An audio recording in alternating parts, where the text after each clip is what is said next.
bonne nouvelle venue du Congo démocratique, de la RDC. Cette fois-ci, c'est un gros poisson qui est tombé.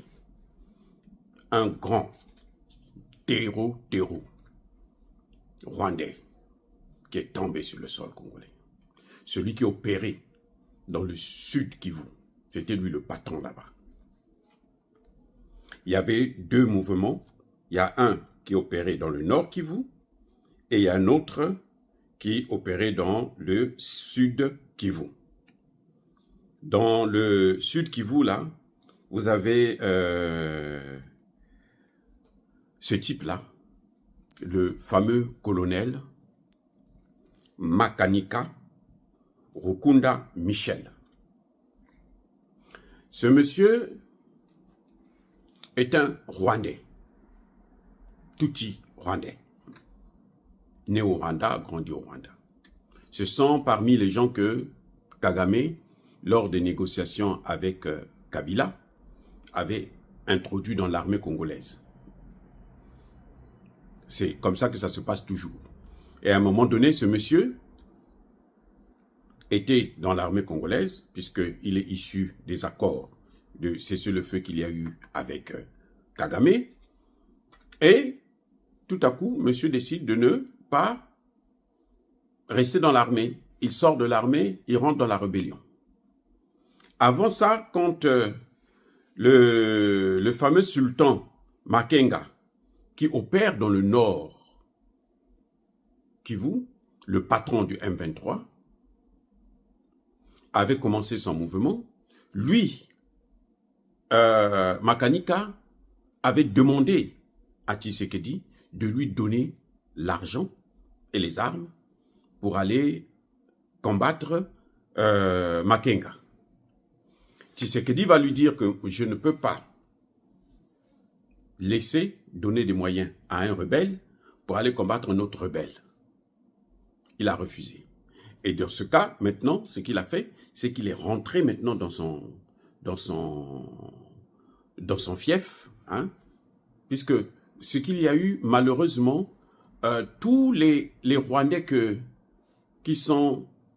qu'on avait introduits dans l'armée et dans l'administration ne voulaient jamais travailler ailleurs, en dehors de l'Est, notamment dans le Kivu.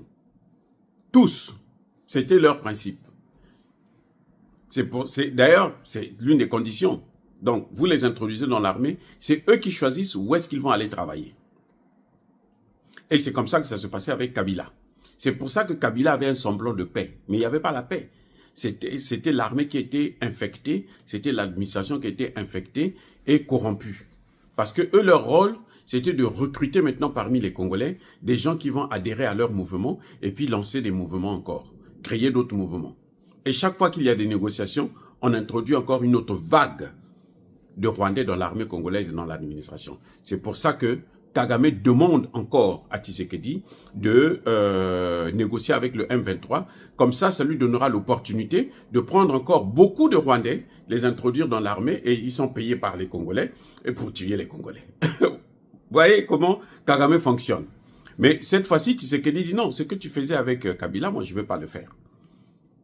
S'il faut négocier avec les groupes armés, on les cantonne d'abord quelque part et on les sépare. On regarde ceux qui sont rwandais, ils repartent au Rwanda. Ceux qui sont congolais, moi je vais négocier avec eux, ce sont mes compatriotes. Voilà comment ça se passait. Bref, ce monsieur donc, comme Tshisekedi a refusé de lui donner l'argent pour aller combattre le mouvement de Makenga et le M23, c'est lui le patron du M23, donc lui va créer son propre mouvement qu'on appelle Twiraneho. Et c'est un mouvement qui travaille avec Red Tabara, qui est le mouvement burundais, soutenu toujours par Kagame. En fait, c'est le M23 burundais, Red Tabara. Donc, Red Tabara et ce monsieur, le colonel Makanika, travaillaient ensemble pour déstabiliser à la fois la RDC et le Burundi.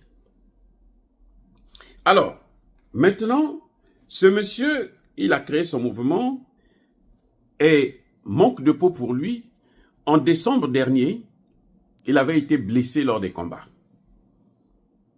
Il est parti et il est revenu vers mi-janvier.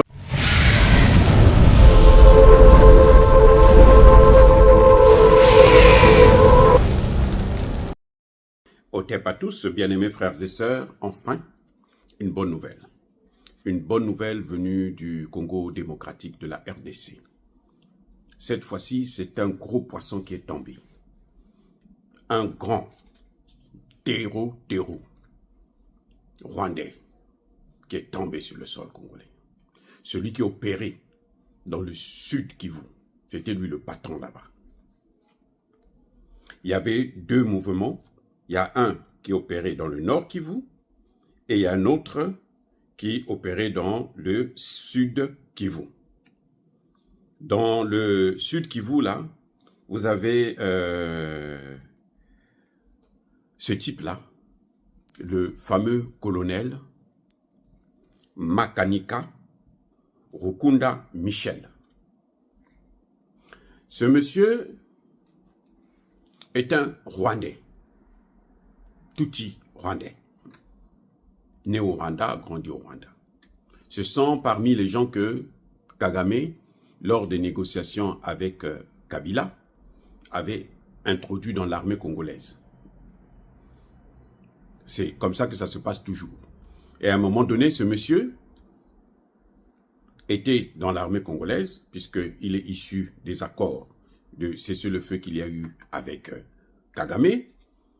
Et tout à coup, monsieur décide de ne pas rester dans l'armée. Il sort de l'armée, il rentre dans la rébellion. Avant ça, quand le fameux sultan Makenga, qui opère dans le nord Kivu, le patron du M23,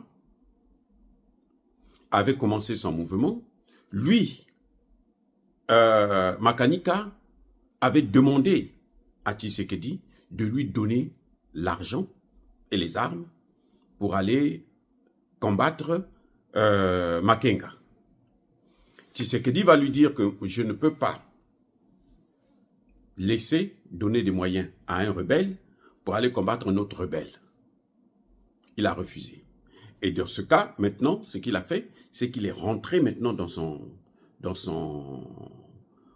fief, hein, puisque ce qu'il y a eu, malheureusement, tous les Rwandais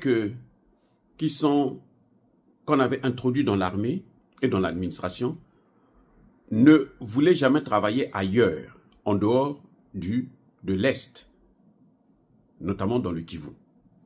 Tous, c'était leur principe. D'ailleurs, c'est l'une des conditions. Donc, vous les introduisez dans l'armée, c'est eux qui choisissent où est-ce qu'ils vont aller travailler. Et c'est comme ça que ça se passait avec Kabila. C'est pour ça que Kabila avait un semblant de paix. Mais il n'y avait pas la paix. C'était l'armée qui était infectée, c'était l'administration qui était infectée et corrompue. Parce que eux, leur rôle, c'était de recruter maintenant parmi les Congolais des gens qui vont adhérer à leur mouvement et puis lancer des mouvements encore, créer d'autres mouvements. Et chaque fois qu'il y a des négociations, on introduit encore une autre vague de Rwandais dans l'armée congolaise et dans l'administration. C'est pour ça que Kagame demande encore à Tshisekedi de négocier avec le M23. Comme ça, ça lui donnera l'opportunité de prendre encore beaucoup de Rwandais, les introduire dans l'armée et ils sont payés par les Congolais et pour tuer les Congolais. Vous voyez comment Kagame fonctionne. Mais cette fois-ci, Tshisekedi dit non, ce que tu faisais avec Kabila, moi je ne vais pas le faire. S'il faut négocier avec les groupes armés, on les cantonne d'abord quelque part et on les sépare. On regarde ceux qui sont rwandais, ils repartent au Rwanda. Ceux qui sont congolais, moi je vais négocier avec eux, ce sont mes compatriotes. Voilà comment ça se passait. Bref, ce monsieur donc, comme Tshisekedi a refusé de lui donner l'argent pour aller combattre le mouvement de Makenga et le M23, c'est lui le patron du M23, donc lui va créer son propre mouvement qu'on appelle Twiraneho. Et c'est un mouvement qui travaille avec Red Tabara, qui est le mouvement burundais, soutenu par toujours par Kagame. En fait, c'est le M23 burundais. Red Tabara. Donc, Red Tabara et ce monsieur, le colonel Makanika, travaillaient ensemble pour déstabiliser à la fois la RDC et le Burundi. Alors, maintenant, ce monsieur, il a créé son mouvement et manque de peau pour lui. En décembre dernier, il avait été blessé lors des combats. Il est parti et il est revenu vers mi-janvier pour aider le M23 dans le sud. Tous les combats que vous avez entendu parler dans le sud, là, à Bukavu, surtout à Fouzi, dans le territoire de Fouzi, là, c'était lui qui était le patron. C'était lui qui menait toutes les opérations. C'était lui qui était à la tête des opérations. C'est comme vous voyez aujourd'hui, le Syrien là qui a pris le pouvoir, là, qui était un terreau, c'était un chef d'un mouvement. Lui aussi, il est comme ça. Donc, lui et Makenga, ce sont les mêmes. Makenga règne au nord, lui, il régnait dans le sud. Donc, tous les combats que vous avez vus là, c'est ce type-là qui était à l'origine. Manque de peau pour lui aujourd'hui, dans la zone, dans le secteur de Ngandia, toujours dans le territoire de Fouzi, un drone les a repérés.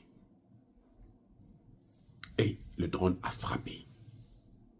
Cette fois-ci, on ne l'a pas blessé, mais il a été neutralisé net. Avec au moins 6 hauts officiers de l'armée rwandaise qui travaillaient avec lui. Sans compter les autres, les plus jeunes, les plus petits là, hein, les petits galons là, qu'on a tous neutralisés. Donc, Red Tabara n'a plus son soutien qu'il avait au Congo. Eh oui, dans le nord, dans le sud Kivu, le mouvement va s'estomper. Le mouvement va, les Congolais vont avoir un léger repli. C'est vrai que Bukavu est occupé par l'armée rwandaise. Mais, en tout cas, ce territoire-là, il est libéré en ce net moment. Parce que celui qu'on a enlevé là, c'est un gros, je dis bien un gros poisson. Un homme de Kagame. Bravo, cette fois-ci, nous remercions les autorités congolaises. Nous saluons le courage. J'espère que ça va continuer. Au moins, ne serait-ce qu'à enlever les têtes là, à partir des drones. Nous attendons maintenant ce Sultan Makenga là, nous attendons aussi, comment vous appelez, Corneille Nangaa. Leur tour devrait arriver. Dire cela, c'est inciter à la haine ou à la violence. Non, il y a pas colère, il y a pas l'envers. Encore une fois de plus, soyez bénis, soyez abondamment bénis par le Dieu des Kémites et par nos ancêtres angélisés. Mais que tous ceux qui persécutent le continent africain, le pillent et le déstabilisent, qu'ils soient noirs, blancs, chinois, arabes, juifs, indiens, qui qu'ils soient punis, maudits, foudroyés, neutralisés, écrasés, effacés par le Dieu des Kémites et par nos ancêtres angélisés. Vive l'Afrique éternelle, j'ai dit et j'assume.